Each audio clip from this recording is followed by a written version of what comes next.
harsing nun manlayan nang kalaw tong tulay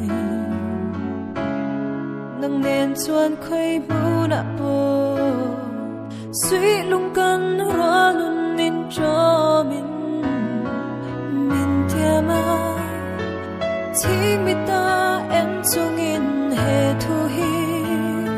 dam chung mangai ber ni turi ma se mo du ta lo ngai chala he thu hi shil se tu asi ibon me he mangai ku thi en la moi na reng reng a dei si lo a pulo te kan mai ro sum song ten swan tur dang reng kan nei ma si lo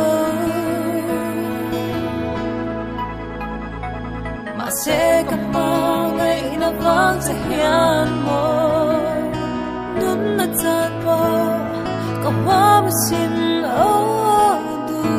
lai kama mo apiangin katani omre kashing nu min te chak tu por so makalo omi kamit tui min shukul sak chila Desina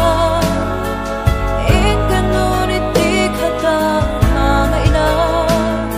mangaina mange kasui tiamlo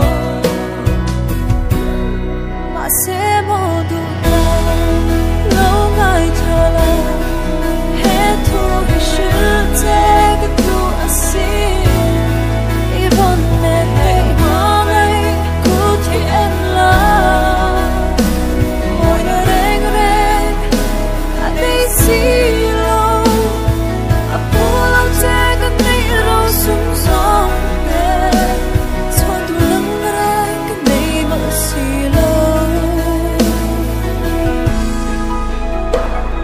a se ka ma ngai na vang se hian mo nun na chan po ka pa ma sin o du lai nat na den min kian san a chan chun nang ma wang ni karo ala kalin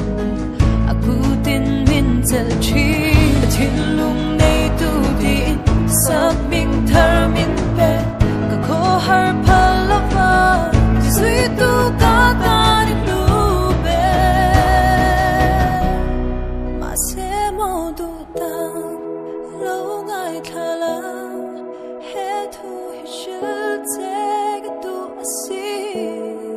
ibon me ke mangai ku thi en la moi na reng reng anei si lo